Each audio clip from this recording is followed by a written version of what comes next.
Welcome, writers, readers, and friends to the Authors Talking Bookish podcast. I'm Donna Norman Carbone, author of All That Is Sacred. And I'm Hope Gibbs, author of Where the Grass Grows Blue. We're two debut writers traditionally published by a small publishing house, bringing to you all the experiences that we as authors learn the hard way, so you don't have to.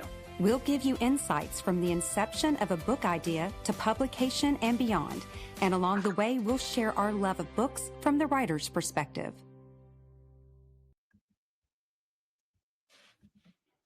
Hello, friends.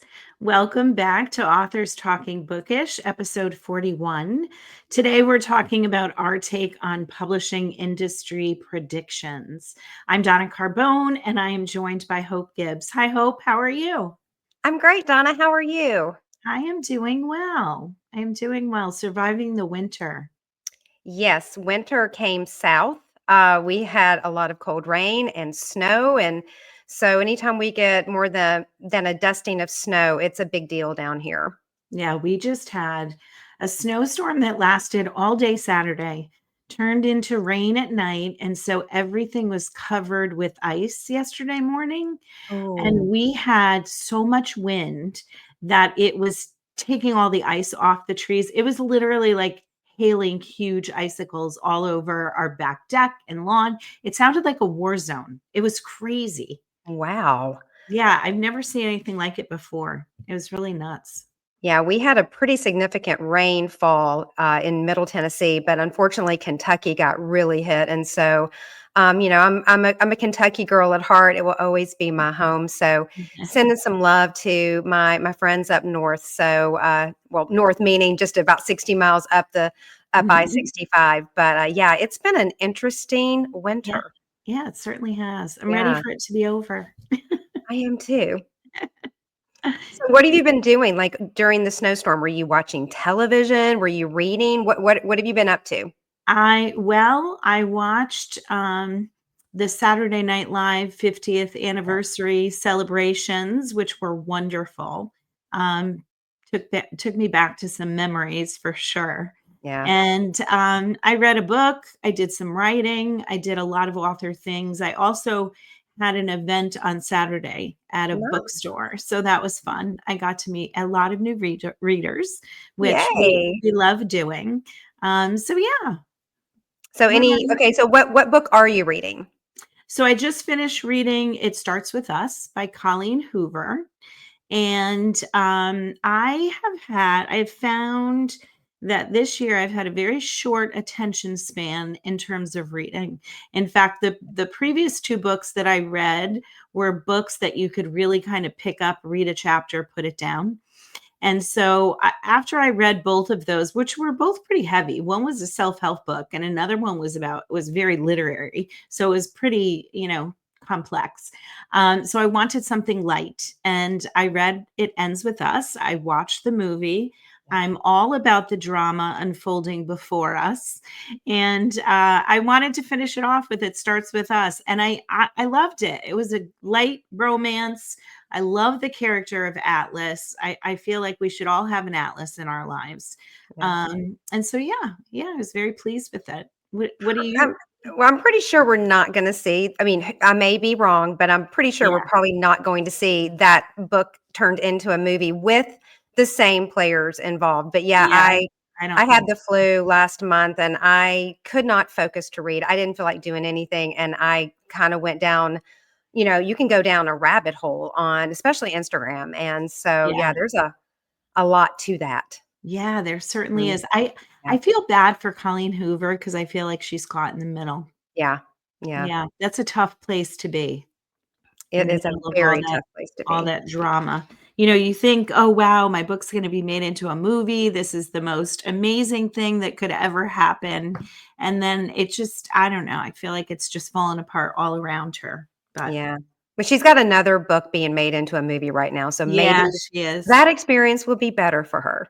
Yeah. Actually, that one is my favorite Colleen Hoover book, Verity. Loved it. What are you reading?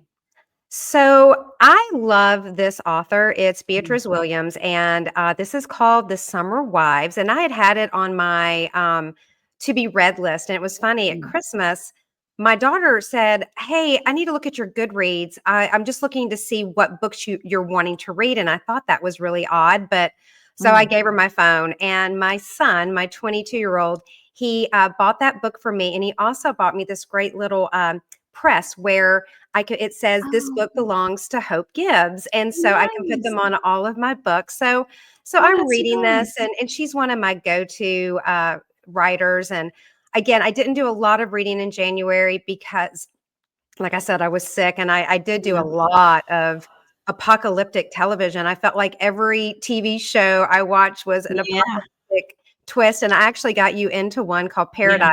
And Yeah, it's for those who don't fabulous. know, oh yeah, it's on Hulu. It is like the first episode, you don't know what's getting ready to happen, but the end of episode 1, there is a twist.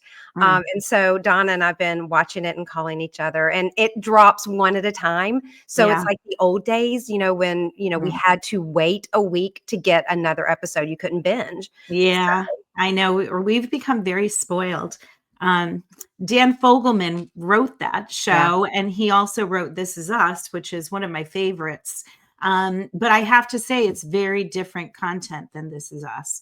Oh yeah, So very. yeah, if you didn't like This Is Us, don't let it sway you not to No. watch this show because it's fabulous. Yeah, and if you like Paradise, I'm going to tell all the people out there. My son got me in this weekend to another series called Silo, and it's on Mm, Apple TV. And I really love it because it's got source material that was from obviously a book. And I yeah. almost want to do like a whole story on that because it's fascinating. Because he wrote this and published it himself on Kindle. So anyway, so Um, that's another episode maybe in the future, or just apocalyptic books and movies. That might be Yeah, I one. think we should do a show on adaptations, our I favorite would love that. adaptations. Yes. Yeah, you Yes. and I both really love visual media as much as we love reading. Very much so. So, Yeah. well, let's talk about this episode, why we're Yeah, here today. Donna, you want to give us a little insight? sure. Every year, they come out with publishing predictions. Various people come out with publishing predictions. Last year, we drew from an article from an online magazine called LitHub and talked about the predictions that they had. And this year, we're drawing from two articles, one by Written Words Media called The Top 10 Publishing Trends of 2025, and another one written by BookBub called Publishing Leaders Share 9 Bold Predictions for 2025 and Beyond. So we thought we would pull a handful of these and just kind of, you know, give our take on where we think these are headed in the next year or more. Yeah. So, Donna, why don't you start us out with a prediction that really stood out to you? Sure. So the first one is building loyal audiences. And I don't think that that's anything new, but I do think it's more important than ever. I even, especially like in this political climate, which I think is very divisive, I really do think community is very important. And I think the meaningful relationships you can make with your followers are those are going to be the things that really carry your writing forward. Yeah. What do you think about this one, Hope? Well, and also with the age of AI, and Yeah, we're going to get to that because that's not just in there once, it's in there multiple times. yeah, And I do think that, and it also leads to another trend that's going to come up a little bit later that we're going to discuss. But yeah, I mean, this is the time that you connect with your readers, and it's not always about my book, my book, my book. It's yeah, also about allowing, and you don't have to do this, but one way to connect is show a little bit about your life. Just this past week, I do these poster boards for my children. I've done them forever, even though they're all grown. And I just always put up the video of me making these, 6, sometimes 7 poster boards, depending on their friends coming home, and I get, 3,000 views on it. But that's mhm, showing you, I'm not buy my book, do this. This is my life. I still right, do this. And so I think it's very important to, allow a little bit of your personal life because the market is getting more crowded and more crowded. And you yeah. don't have to put yourself out there, but I have chosen for this small amount. What about you, Donna? Yeah, I totally agree. And I think something that is to be said about that is that I feel like I've created relationships with people that I've never even met. Yeah, Just in our engagement back and forth, I feel like I know something about them. yeah. They know something about me, and it's been very meaningful. Yeah. So another thing, so we were talking about authors building loyal audiences. Also, authors investing in email marketing. And I'm going to let you take this one, Donna, because you are so much better than I am regarding the email marketing because you every month you like clockwork, you send out a blast. Talk about why they said this is such an important trend. Well, it's an important trend because with the instability of social media these days, I mean, we saw TikTok go down for 24 hours and they're threatening to take it down permanently. There are people unfollowing Meta right and left if they don't agree politically with the people who Yeah. own them.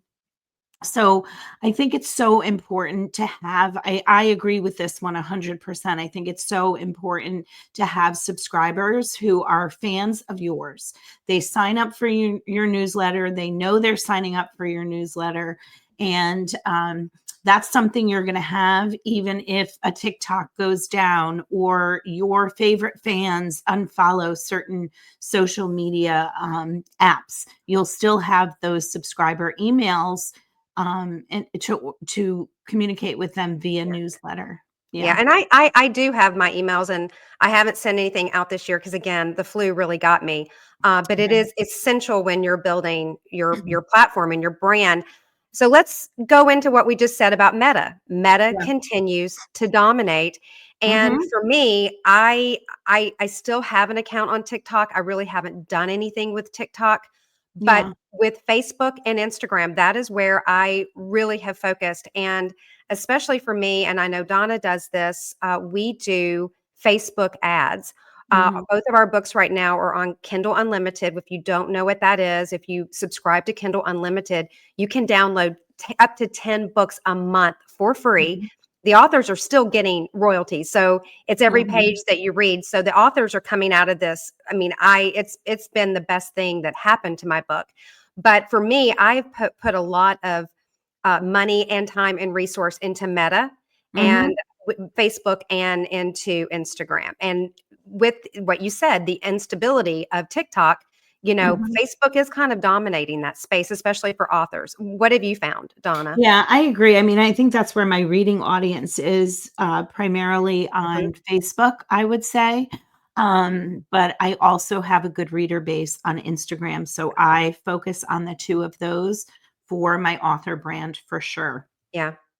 So another trend was the direct sales continue to grow, meaning that authors sell directly through their website, and they take out kind of the middleman. And then let's talk about how AI is going to unlock innovations, meaning both in licensing and with audiobooks. I think the audiobook AI is a game changer. And Donna, Mhm. why don't you explain a little bit? I'll explain. But not Mhm. every book gets an audiobook deal. Yeah. And especially if you're self-published or Mhm. you're with a hybrid press or even with small press, there is no guarantee that you are going to get an audiobook. So tell us, Yeah. Donna, how can AI change this market, which is a huge segment of the book consumptions? Yeah, AI can do an audiobook for you. You can choose the voice. Um, I haven't done it personally. I know that our publishing house has used AI for some books. One of my books is on audio, the other one is not. So I don't know if they'll go down the AI path. But I do know a number of authors whom I've met on Instagram and TikTok that have used AI and have been very pleased with it. So, yeah, I think that is not going away anytime soon. And I think you have to pay for it, but I think it's much more affordable than if you were to go out and hire someone to Yeah. narrate your book. And this isn't saying that narrators, human narrators, are going to be replaced. That's not what this is about. But this Right. gives indie authors and self published authors kind of a seat at the table. It gives them a whole new revenue stream of getting their book out. So Mhm. I was very excited about that because that's a big deal. Yeah. Yeah. I totally agree. So another thing is talking about how traditional publishing and indie publishing, how they're going to kind of converge. Donna, do you want to talk to us about that one? Yeah, I want to share a quote that I pulled about this one that I thought was interesting. Small independent publishing houses are gaining ground, carving out niches where they can compete on equal footing with larger players. These smaller publishers often prioritize efficiency and innovation, creating tailored experiences for authors that emphasize collaboration and shared goals. Yeah. I've been hearing Hope and I, neither one of us are traditionally published by one of the big five, but I have heard, and tell me if this has been your experience too, Hope, but I have heard from authors who are published with the big five that their role as being someone who has to market their book has grown exponentially from Yes. where it used to be. Yes. Before, a writer was a writer, and now a writer wears many hats, just like we do, being from small publishers. Yeah. So I think this only makes sense, to be honest. Yeah. Well, technically we are traditional, but it's with a small press. We're Right. not with one Right. of the bigger ones. And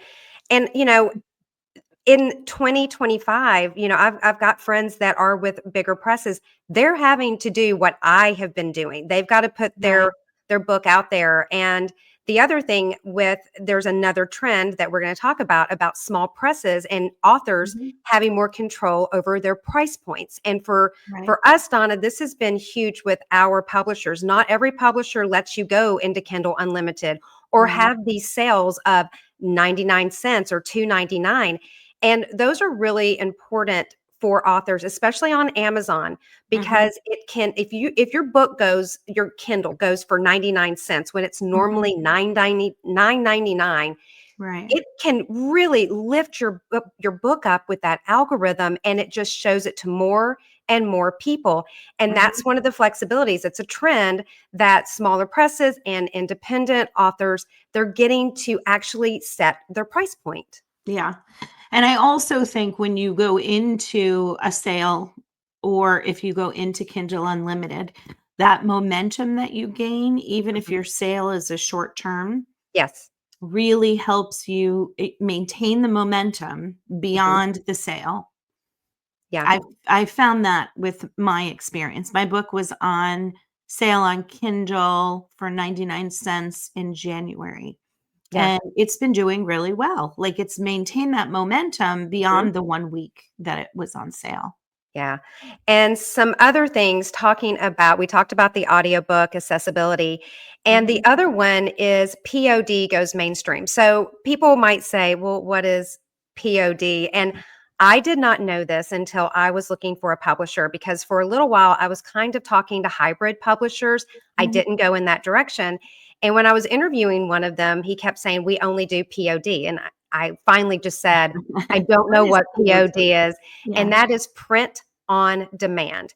right. And so that is when your book, with Amazon, they may print so many to have, in the system, but most books are when someone orders it, they print on demand. And that's Mm. becoming more and more acceptable because it saves the publisher all the costs. Like, maybe they thought they were going to sell 5,000, but they only sell 2,500. And then they're stuck Mm. with these books. And especially with paper, with the price of paper, this is something globally that's economics that's happening today that can affect authors. Donna, what do you think about this? Yeah, I mean, it's cost effective, right? Yeah. Everything's going up right now, and everybody's gonna be looking for ways to make everything that we do more cost effective. So I think we're gonna see, print on demand get even more popular as we move Mhm. forward. Yeah. So let's talk about the big now the that's mainly with the one article, but the both articles had some of the same trends that overlapped. But Right. the biggest thing it talked about AI Yeah. and it was very interesting because AI has been kind of a dirty word, let's be honest, especially with Mhm. writers because Yeah. we don't want to lose what we do. We don't want to get replaced. But now they're saying that AI is becoming essential to authors, not writing their books, but doing the other things that you and I have been talking about. Yeah. Authors are expected to market their books. Authors are expected to put social media content. Authors are supposed to keep up with simple things, even like, sales and taxes. Donna, talk about how AI is going to change in 2025. I don't think it's going to change necessarily as much as I think more and more people are going to become familiar with using it. Yeah. I've been using it for a while for my content for social media. I've been using it to help me create hashtags that go along with my content. But I'll tell you, I just started writing book 4. And I've been doing an awful lot of research using AI because there are some professions that I have in my book that I don't have firsthand knowledge of. And so I've been asking AI an awful lot of questions about Yeah. those professions and posing scenarios and asking, what are the legalities of these? Yeah. What are the authentic details that I can use to make these professions seem like something I'm an expert on. So we didn't have that ability before. Mm-mm. Yeah. Yeah, it's also talking about efficiency and, Oh, basically, a lot of the people they interviewed, it's not as bad of a thing. It's not a bad word anymore. It's just part of being more efficient. Another thing that article talked about is hybrid publishing being mhm. on the rise. Now, like I just said, I looked into hybrid publishing before I went with Red Adept. But it is talking about that is more on the trend, because also with hybrid publishing versus traditional, you can get a Mhm. book to the marketplace so much quicker, and you're in partnership with Mhm. publishers and professionals. What is your Mhm. thoughts about this? Well, I think it gives the author more control. And I Yeah. think that's something that's appealing to an author. I Yeah. mean, I remember one of my first questions I asked our publisher in my initial conversation with her was about my cover. Now, it wasn't a make or break thing, but I Yeah. wanted to know how much control I would have over what my cover looked like. And she laughed at me and she said, "We have a marketing team for that." She said, "We certainly will take your suggestions, but I can't." The marketing team is the one that knows what's going to appeal to the audiences. Mhm. But I do think the ability to have greater control is definitely going to be appealing to authors. Yeah. Well, Donna, we only have like a few more minutes, and I know that one of the things that is a trend that publishers are going to continue to fight, something that you and I both are so not angry, but we're concerned about. Yeah. It's book banning. Yeah. And talk a little bit about that, Donna. Oh, I have so many things to say. Book banning has been an issue for me as a teacher for a very long time. Um, but it's also hitting close to home being an author. Yeah. One of the things that I'm really worried about is that, and I do this. I know most authors do this. We write about things that are important to us. Mhm. We write about overcoming obstacles in our lives. I know that I focus on women in all of my books and over the obstacles that they overcome. And I think that it's the censorship that is being, you know, talked about today Mhm. Yeah. is really scary because I Very. think that we're not going to be able to represent the realities of our lives, certainly, and other people's lives if these things go into effect. I mean, censorship in any form is dangerous. Yeah. And I think if somebody wants to ban a book, it's not the book they want to ban, it's the idea, Yeah. right? Yeah. And those are the books that people should be reading. Yeah. And I think that that's going to be an upcoming episode, because it, Yeah. it really, I mean, it's a tough subject, but it needs to be talked about. Yeah. And so anyway, but Donna, I hate that we have to end this. But can you remind everyone, because in the show notes, we do have the links to both of these articles that we discussed. Can again tell what these articles are, just, for our viewers. Sure. So you'll find the source links, the top 10 publishing trends of 2025 by Written Words Media. Publishing leaders share 9 bold predictions for 2025 and beyond, which is by BookBub. We also included source links for Authors Against Banned Books. It's an organization that I belong to, and it's very easy to sign up. And they send out like a monthly newsletter about, what's going on with them. And then also the Authors Guild. The Authors Guild is very involved in AI and, maintaining the rights of authors and not allowing people to kind of willy-nilly go out there and write a book using AI and publish it and, claim that it's their own. So we thought that those would be important to link for you as well. Yeah. And guys, you can find that on our website at authorstalkingbookish.com. You can find us on Spotify, Apple, Google, and YouTube. And our next episode, this was a wake-up call for me when I started writing. It is writing your book pitch and your elevator pitch. And it is daunting. Some people do it before, obviously, that they start writing the book. I did not go that direction. I had a book, and then I had to come up with how to sell it. So that was one of the things I can say that I learned the hard way. Yeah, we both did. So I'm looking forward to that one. Okay, Donna. Well, this has been a great episode. I could talk about this all day, but we have to go. But thanks, everyone. Thanks, everybody. Bye. See you next time. Thank you for joining us today. I'm Hope Gibbs. And I'm Donna Norman Carbone. It's time for you to get to work. We look forward to seeing you in 2 weeks with another tip from your author friends.